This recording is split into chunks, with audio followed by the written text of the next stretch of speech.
Eyo, Mileye Hilo, Kiloso a Kiloso,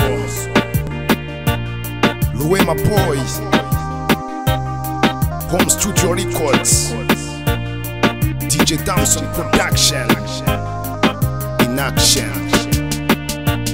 Kwesha agaciro gukora inzira bidasanzwe kuba imfura mu bandi aho uri hose ukitwa umutware ukwereka inshuti zose zanjye zikaba inshuti zawe bizatuma unkunda umurage nawe.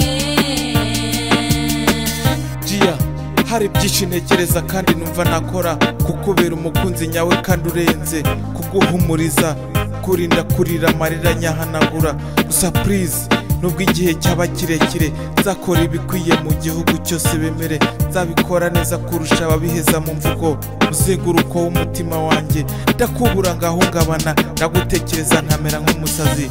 Gia, aha nzagutembereza jaride y'umutima wanjye nzakujyana mu birunga njye kukwereka ingagi nzakujyana mu muryango wanjye nkwereka abavandimwe n'ababyeyi banjye uri uw'agaciro mu buzima bwanjye abajama banjye bose nzabakwereka nagusijije ikibanza mu mutima wanjye.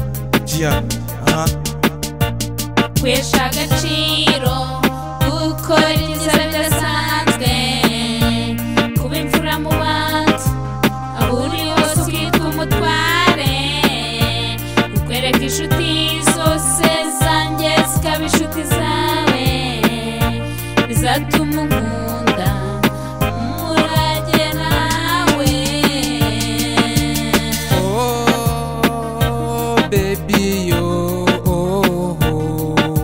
kugira uburere mu bandi n'isezerano nguhaye nzagukorera ibikwiye byose bizatuma uhora unyumva baby yo, sinzakubabaza sinzaguca inyuma njye nzakugwa inyuma igihe cyose nkuri iruhande nzahora mufata neza baby yo,